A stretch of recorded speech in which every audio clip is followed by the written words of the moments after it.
kedekatan kita dengan hari kiamat, atau kedekatan kita dengan tanda-tanda datangnya akhir zaman, seolah tidak bisa diingkari dan tak bisa dipungkiri. 3 tahun sebelum datangnya Dajjal, kata baginda Nabi Muhammad SAW, akan muncul fitnah-fitnah yang besar, kemerosotan keilmuan, hilangnya akhlak, merajalelanya perzinahan, kezaliman, kemaksiatan, bahkan bermunculannya pemimpin-pemimpin yang zalim, pemimpin-pemimpin yang suka menganiaya. Semua itu disampaikan oleh baginda Nabi Muhammad SAW menjadi fitnah akan datangnya hari kiamat.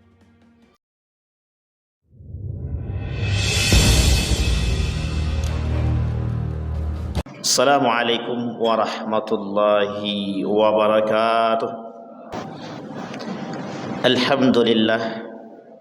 Alhamdulillahilladzi arsala rasulahu bil huda wa dinil haqq liyudhhirahu 'alad dini kullih wa kafa billahi shahida.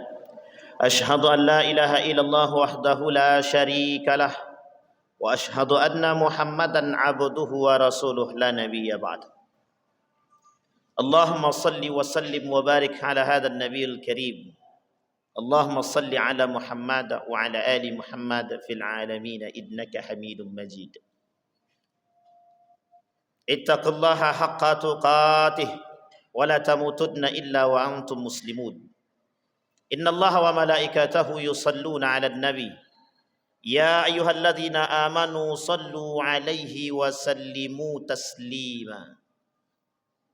Wa qala Allah ta'ala ya ayyuhan nasu ittaqu rabbakumul ladzi khalaqakum min nafsin wahidah wa khalaqa minha zawjaha wa batha minhuma rijalan katsiran wa nisaa'a wattaqullaha alladzi tasaaluna bihi wal arham innallaha kana 'alaikum raqiba. Wa qala Allah ta'ala ya ayyuhalladzina amanu ittaqullaha wa qulu qawlan sadida yuslih lakum a'malakum wa yaghfir lakum dhunubakum wa may yuti'illaha wa rasulahu faqad faza fawzan 'azima. Wa qala an-nabi sallallahu alaihi wasallam sittatu asya'in tuhbitul a'mal: al-ishtighalu bi'uyubil khalqi, qaswatul qalbi, wa hubbud dunya, wa qillatul haya'i, wa tulal amali, wa zulmun la yantahi. Sadaqallah. Puji syukur kehadirat Allah atas limpahan rahmat dengan mengucapkan alhamdulillahirabbil alamin. Berselawat kepada Nabi dengan mengucapkan Allahumma salli ala Muhammad wa ala ali Muhammad fil alamin innaka Hamidum Majid. Ma'asyiral muslimin rahimakumullah. Baginda Nabi Muhammad sallallahu alaihi wasallam menyampaikan dalam satu hadis, ada 6 perkara yang akan merusak amal perbuatan atau amal ibadah manusia, yang pada hakikatnya amal ibadah tersebut habitat a'maluhum.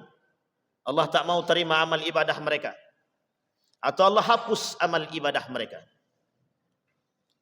Di dalam poin ini Allah mengatakan di dalam Al-Quran, perbuatan yang paling tercela di hadapan Allah, yang tidak bakal pernah Allah terima di dalam Al-Quran amal ibadah seseorang ketika mereka melakukan perbuatan syirik kepada Allah.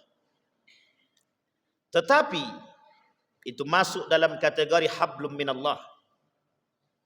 Bagaimana mereka bisa menyekutukan Allah sehingga perbuatan mereka tidak Allah terima? Ada perbuatan yang lain yang tidak Allah terima dari amal ibadah mereka ketika mereka berhubungan dengan manusia. Hablum minan nas, yang menjadi penggerak akan penguat daripada keimanan dia, yang menjadi penguat akan hablum minallahnya. Ketika seseorang hablum minallahnya kuat tapi hablum minan nas dia tidak kuat, maka bisa kita katakan banyak orang yang tersandung karena rajin beribadah, tapi mereka tersandung tidak bisa masuk ke dalam surga. Mereka tersandung ketika amal ibadah mereka dihapus oleh Allah karena 6 perkara, kata baginda Nabi Muhammad sallallahu alaihi wasallam. Ma'asyiral muslimin rahimakumullah.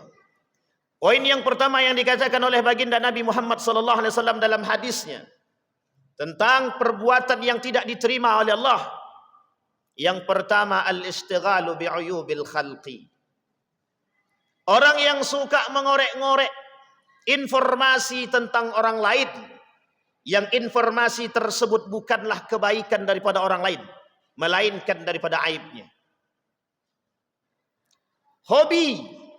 Hari ini manusia hobi mencari aib orang lain untuk disebarkan dengan tujuan untuk menghancurkan, dengan tujuan untuk menganggap diri dia lebih baik daripada yang lain, dengan tujuan untuk merendahkan, dengan tujuan untuk meremehkan. Berusaha sekuat tenaga mencari aib orang lain. Tuba liman sagalahu aibuhu, kata Nabi. Beruntunglah mereka yang sedang disibukkan akan aib diri dia sendiri, sehingga tertutup matanya untuk melihat aib orang lain. Hari ini dengan tambahan media, perang besar-besaran melalui media yang dihadapi umat muslim hari ini. Dari media tersebut, kita perang akan aib, kita perang akan kekurangan, bukan perang kelebihan.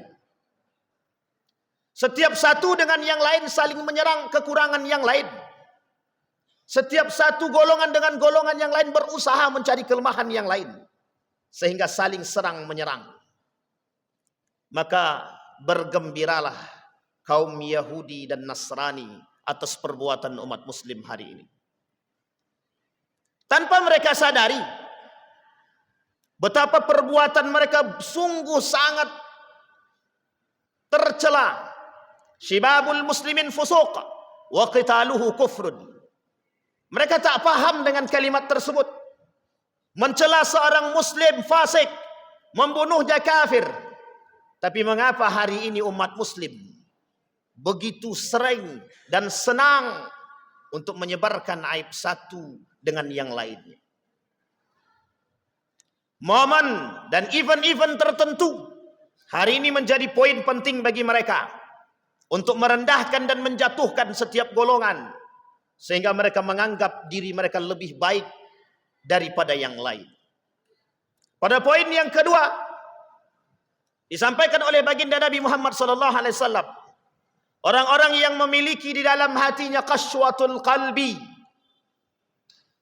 hati yang tertutup, hati yang mati, hati yang keras, tidak mau menerima kebaikan dan kebenaran dari yang lain, menganggap diri paling benar di hadapan Allah, sehingga mengucilkan orang lain.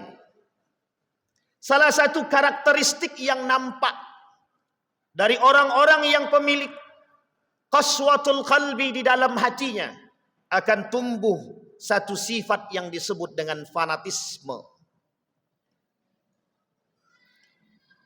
Profesor Dr. Wahbah Zuhaili mengatakan dalam satu kitabnya, penyakit yang paling berbahaya di antara penyakit-penyakit yang lain adalah fanatisme. Fanatisme berbagai macam. Fanatik terhadap golongan, fanatik terhadap kelompok, menganggap diri paling benar, sehingga hati tak lagi mau menerima kebenaran dari kelompok yang lain.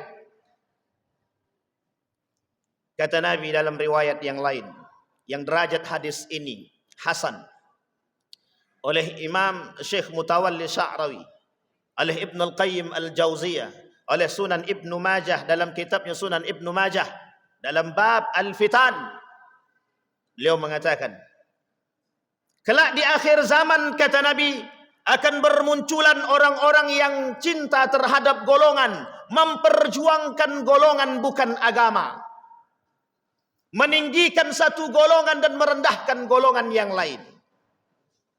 Bahkan dalam riwayat yang lain dikatakan, Syekh Ramadan Al-Buti menyebutnya, salah satu penyebab kehancuran umat muslim kelak di akhir zaman, yang menyebabkan terjadinya perpecahan di antara sesama muslim, timbulnya karakter dan sifat fanatik dalam diri seseorang. Nabi berkata dalam hadisnya, la taghlu fi dinikum, La taghlu fi dinikum. Bahkan Nabi mengatakan, janganlah kalian terlalu berlebihan dalam agama kalian. Yang dimaksud adalah orang-orang yang fanatik terhadap agama tanpa ilmu.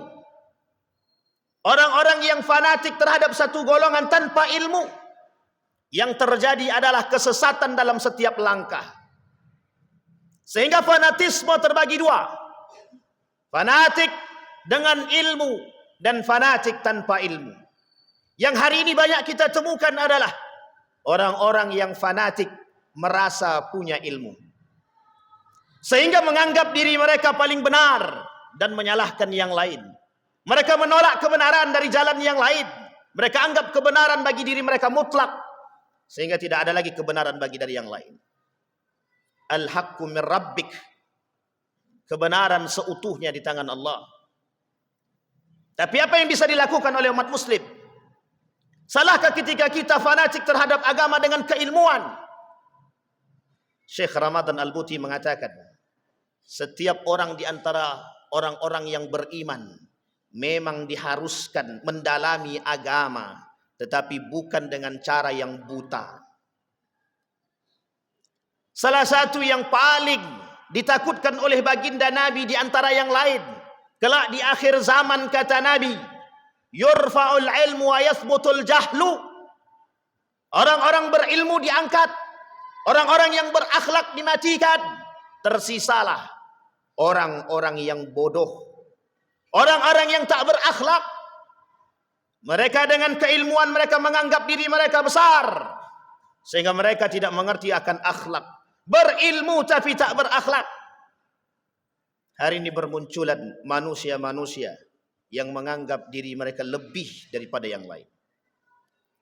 Ma'asyiral muslimin rahimakumullah. Kedekatan kita dengan hari kiamat, atau kedekatan kita dengan tanda-tanda datangnya akhir zaman, seolah tidak bisa diingkari dan tak bisa dipungkiri. 3 tahun sebelum datangnya Dajjal, kata baginda Nabi Muhammad SAW, akan muncul fitnah-fitnah yang besar. Kemerosotan keilmuan, hilangnya akhlak, merajalelanya perzinahan, kezaliman, kemaksiatan. Bahkan bermunculannya pemimpin-pemimpin yang zalim, pemimpin-pemimpin yang suka menganiaya. Semua itu disampaikan oleh baginda Nabi Muhammad SAW. Menjadi fitnah akan datangnya hari kiamat. Yang ketiga, kata Nabi, hubbud dunya. Orang yang suka cinta terhadap dunia. Salah satu penyebab atau penyakit yang akan diderita umat muslim di akhir zaman, kata Nabi, hubbud dunya wa karahiyatul maut.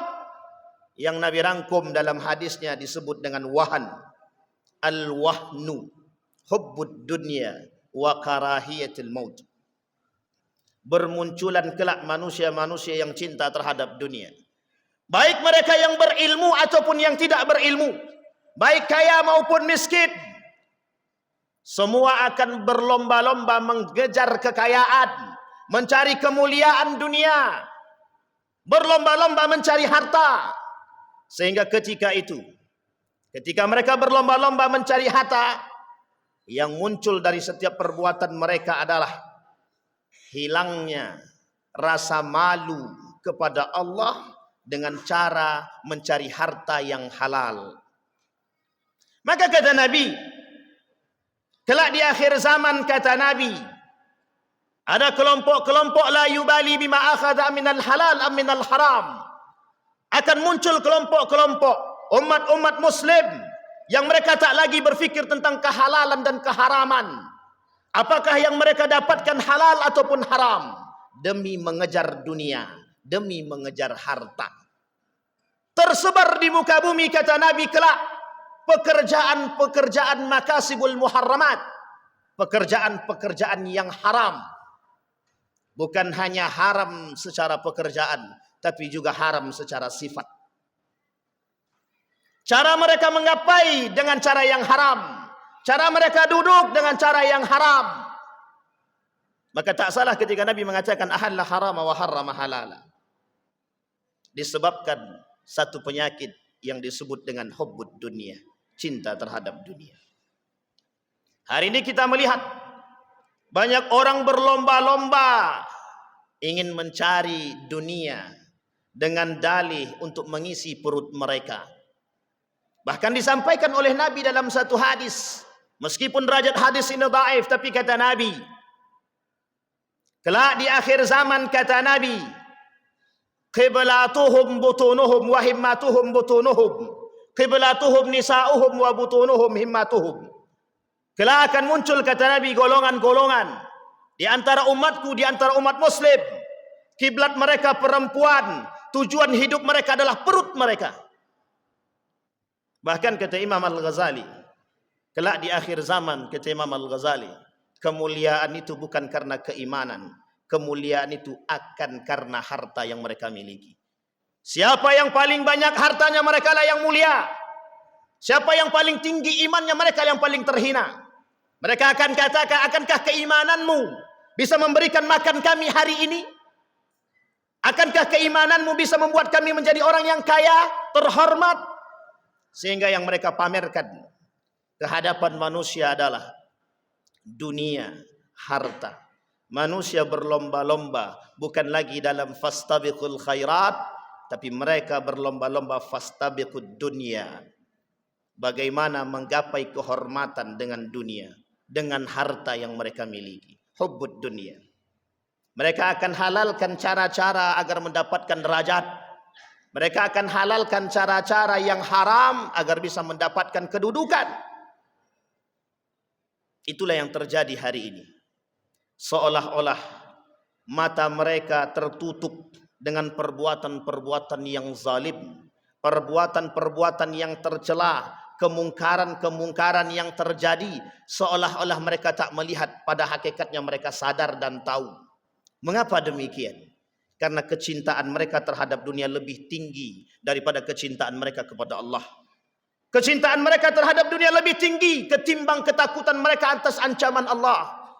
Sehingga tak salah ketika Allah mengatakan, orang-orang yang seperti ini, kata Allah, aku tak mau melihat mereka, aku tak mau mensucikan mereka, aku tak mau berbicara dengan mereka, kata Allah di dalam hadis qudsinya. Bahkan bagi mereka azab yang sangat pedih, dan aku melaknat mereka, dan bagi mereka neraka jahanam. Ma'asyiral muslimin rahimakumullah. Kemudian yang keempat, disampaikan oleh baginda Nabi Muhammad sallallahu alaihi wasallam, qillatul haya, akan berkurang rasa malu dari diri setiap manusia. Terkhusus orang-orang yang beragama muslim. Pada hari itu kata Nabi, di akhir zaman rasa malu mereka berkurang. Anak-anak muda berzina, anak-anak muda yang tua mereka bebas melakukan perbuatan-perbuatan tercela dan maksiat. Sama sekali mereka tak merasa malu kepada Allah, apalagi kepada manusia. Mereka tak malu mengambil hal-hal yang haram. Mereka tak malu berzina. Mereka tak malu melakukan perbuatan-perbuatan mungkar. Bahkan mereka bangga melakukan perbuatan-perbuatan maksiat. Dengan dalil, hari ini bukanlah hari yang dahulu. Zaman ini bukanlah zaman yang dahulu. Keberhasilan kelompok-kelompok tertentu yang kita sebut sebagai liberalisme dan sekulerisme menjauhkan umat muslim daripada nilai-nilai agama melalui program-program mereka tercapai. Hanya saja di mana letak kesadaran umat muslim hari ini? Mengapa kita jauh daripada keislaman? Mengapa kita jauh daripada nilai-nilai agama? Karena disebabkan ulah umat muslim itu sendiri. Maka tak salah ketika Rashid Ridha berkata, ta'akhkharal muslimun bisababil muslimin. Kemunduran umat muslim disebabkan oleh umat muslim itu sendiri. Ma'asyiral muslimin rahimakumullah. Dari perbuatan-perbuatan yang tadi kita sampaikan, disampaikan oleh baginda Nabi, mereka yang melakukan perbuatan-perbuatan tersebut, amal ibadah mereka tidak Allah terima. Bahkan ketika mereka melakukan perbuatan-perbuatan demikian, Allah akan musnahkan amal-amal ibadah mereka. Allah hapuskan, Allah bakar. Bayangkan umur kita yang mungkin 60 tahun, 70 tahun, ketika kita melakukan perbuatan-perbuatan yang tidak diinginkan oleh Allah, Allah hapus amal ibadah mereka. Apa yang terjadi? Rasa rugi yang kita terima, seolah-olah kita merasa amal kita sudah diterima oleh Allah, tapi pada hakikatnya tidak diterima. Inilah yang kemudian menjadi persoalan kita hari ini. Sedikitnya kesadaran umat muslim terhadap akan bekal di akhirat. Wa tazawwadu fa inna khairaz zadi taqwa. Mereka berlomba-lomba mencari bekal di dunia, tapi sedikit di antara mereka mencari bekal di akhirat. Fa'tabiru ya ulil absar la'allakum tuflihun.